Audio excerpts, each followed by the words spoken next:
We gotta go, right? All right. Okay. Thank you. One more. Quick. Go. Give it to me. This is my first con ever and my first time ever asking a question. Oh, welcome. Congratulations. So I'm really excited that I get to ask you a question first. And the question is, it was going to be just for Briana, but it could be for both of you. What play or musical have you always wanted to be in? I just finished a bucket list play for me, which is I just finished doing The Humans in Vancouver, which is a play that I saw on Broadway 2 years ago, and I went, oh my god, this play is fucking gorgeous. I would die to be in it. I found out the theater in Western Canada was doing it. I called them and asked them if I could audition, and I got a part. But they give. I love musicals. I have a degree in musical theater, and I miss doing musicals. They're just so much work, and my voice cannot sustain doing 8 shows a week. I would love to play Mama Rose in Gypsy when I'm a little older. That's kind of my, I think it's a beautiful old show. There's lots of new shows. I would love to be, you know, in Avenue Q or Fun. I saw Fun Home recently. It's an incredible musical. What about you? I have a real soft spot for, and I hear it's not a great show, but I love the soundtrack. Does anyone know the musical Chess? Oh, some of the duets in Chess. Long ago, in someone else's lifetime. That's from Chess. Oh, Yeah, you're welcome. This is the one situation I wanted most to avoid. My dear opponent, I really can't imagine why. So I went to Cole Wilkinson for a while there. Cole Wilkinson. You're aging yourself. I know. Yeah. Man of La Mancha. I know. Oh, Cole. That's an oldie but a goodie. Yeah. Dude, and it's just like the pop music when the rock and roll American comes in. It's Weber, Andrew Lloyd Webber, right? No, that's not ABBA. That's the ABBA. It's the ABBA folks. Oh. Yeah, the ABBA folks. ABBA. And it's like, One Night in Bangkok was the single from that. No way. Yeah, one night in Bangkok makes a man humble. Anyway, Okay. sing along if you know where everyone was like Okay. bored to do it. Yeah, Chess. No one knows it. Thank you. And I have to go. Okay. Right? Is that the waving? But fine, I'll be back, yo. I'm not going anywhere. You know where to find me. And I'll I just be have to here. leave the stage. And David will be here.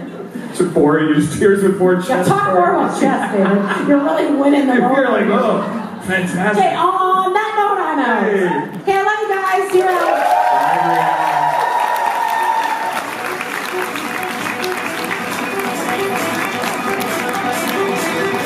Hi there, everyone.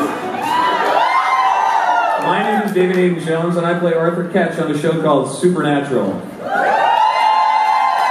Perhaps you have heard of it. Maybe just a little bit.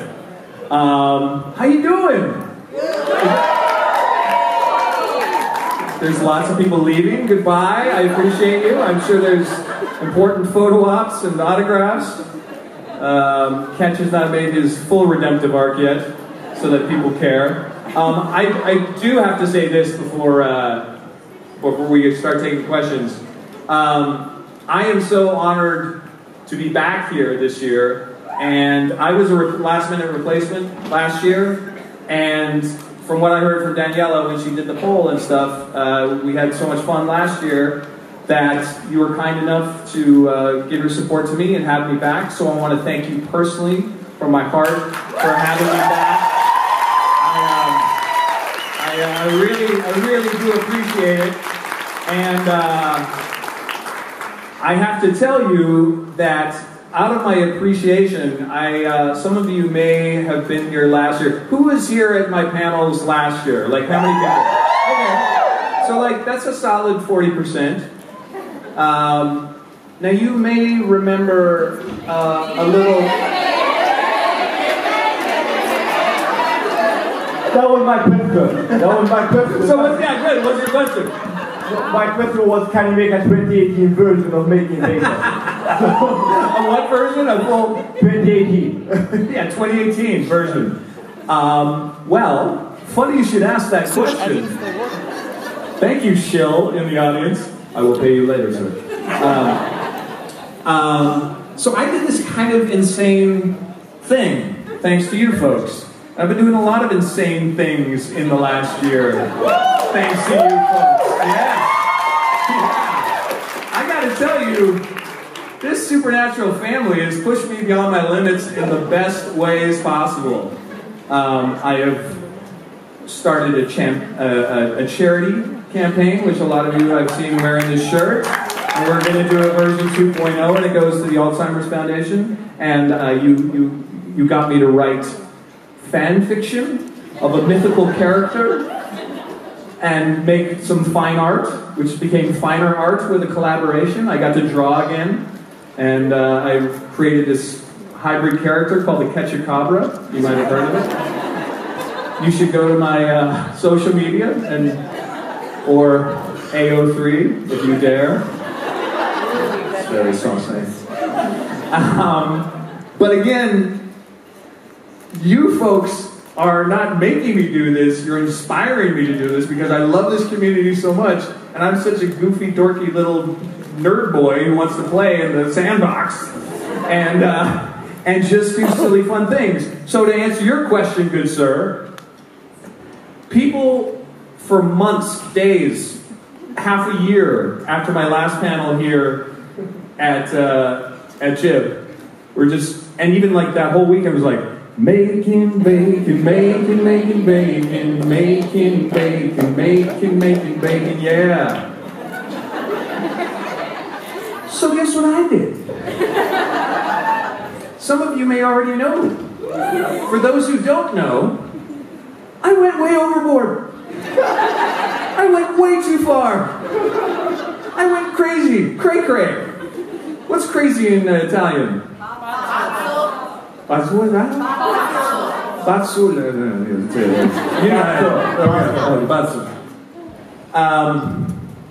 I enlisted. So one night, I was trying to figure out, I want to tell you the genesis of the song because it's important because it was completely inspired by an improv here. Then you telling me you need to do this and record it.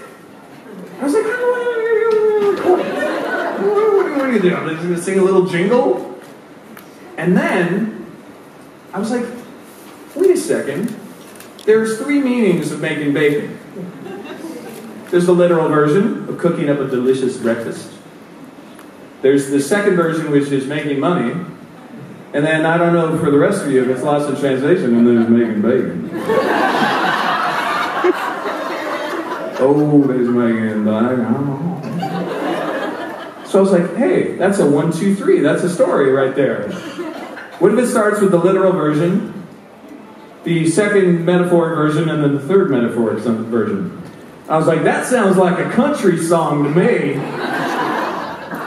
And so, I had this kind of sad thing happen in my personal life about a couple months ago. And sort of shook me a bit. And for me, I was like, the best thing to do when you kind of, something happens to you in life, my best therapy is humor and music and putting my pain into my art. So one morning, at like 4 a.m., this poem just flew out of me because I'd been thinking about making bacon. I know, it's crazy. You did this. You did this to me. Y'all did this to me. Long story short, I enlisted the help of some of the best musicians in Los Angeles, a Grammy Award-winning mixer. The single, Making Bacon, is live on CD Baby and iTunes, and we're going to raise proceeds for my Alzheimer's Foundation. So the hit single, Making Bacon, is made by you. Please go get it and listen to it. And I literally, this is my 1-year anniversary gift to this incredible place, this incredible thing. So anyone who's got it, tell your friends, tell them where to go listen, and maybe we'll sing it together this weekend. So thank you. I know that's a very long-winded explanation, but it kind of needs it. Because you're like, why did Dave make a Making Bacon song?